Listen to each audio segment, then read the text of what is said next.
অমর একুশে বইমেলার পর্দা নামল আজ। মাসব্যাপী এই মেলা বাংলাভাষী পাঠকদের জন্য হয়ে উঠেছিল এক মহোৎসব, যেখানে লেখক পাঠক মিলিত হয়ে নিজেদের জ্ঞান ও সৃজনশীলতা ভাগ করে নিয়েছেন। এবারের মেলায় মোট নতুন বই প্রকাশ পেয়েছে ৩,২৯৯টি।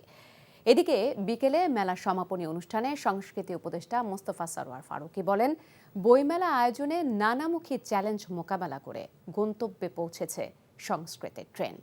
সাজরিনা খন্দকার জানাচ্ছেন বিস্তারিত।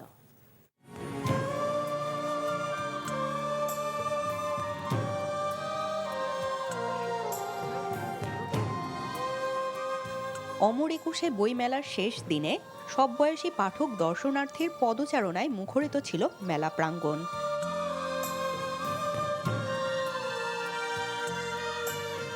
বইপ্রেমীদের মূল আকর্ষণ ছিল মাসব্যাপী এই মেলা। প্রতি বছর বাংলা সাহিত্য ও সংস্কৃতিকে সাহিত্যপ্রেমীদের কাছে তুলে ধরে এই মেলা।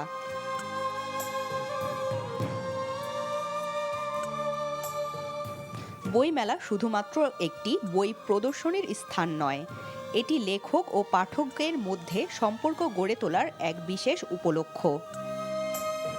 বইয়ের সমাহার নয়, এখানে এত এত লেখকদেরকে দেখতে পাচ্ছি। আজকে শেষ দিন, খুবই ভালো লাগছে। সারা বছর ধরেই আসলে এই বই পড়া এবং বই প্রকাশনাটাকে উৎসাহিত করা উচিত। মেলার শেষে অনেকে আসার কথা জানালেও বেশিরভাগ প্রকাশকই বিক্রি নিয়ে অসন্তোষ প্রকাশ করেছেন। প্রত্যাশা অনুযায়ী এবার একটু হয় নাই, কারণ হলো এই নানান ধরনের সমস্যা দেখা গেছে। টাকা দিয়ে যদি বিক্রির তুলনা করে ডেফিনেটলি প্রত্যাশিত সেল এবার হয় নাই। ক্ষমতা হস্তান্তরের আগে দেশের শিল্প সংস্কৃতি চর্চার জন্য একটি সুষ্ঠু পরিবেশ তৈরি করে দিয়ে যাওয়ার কথা জানিয়েছেন সংস্কৃতি উপদেষ্টা। আমরা এখন পর্যন্ত পুরো কালচারাল ইন্ডাস্ট্রিটাকে একটা আমব্রেলা নিচে আনতে পারিনি, ফলে ক্রিয়েটিভ ইকোনমি নিয়ে কাজ করার মতো যে পলিসিটা সেগুলো আমাদের কাছে তৈরি করার নাই। আমরা যাওয়ার আগেই এই সংস্কার কমিটি তাদের রিপোর্ট দিবে, এটা আমরা আশা করি।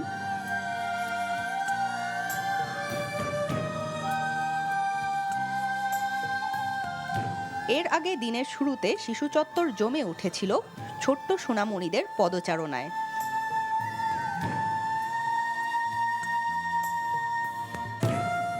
আমার স্টোরি বুকস পড়তে ভালো লাগে। বইমেলা এসে অনেক ভালো লেগেছে, বাচ্চারা অনেক আনন্দ করেছে, ওরা বই কিনেছে। আমার বই পড়তে ভালোই লাগে, টাইমটা পাস হয়। লেখক পাঠকরা জানান, বইমেলা শেষ হলেও বইয়ের প্রতি অব্যাহত থাকবে মানুষের ভালোবাসা। সাজরিনা খন্দকার, এনটিভি নিউজ, ঢাকা।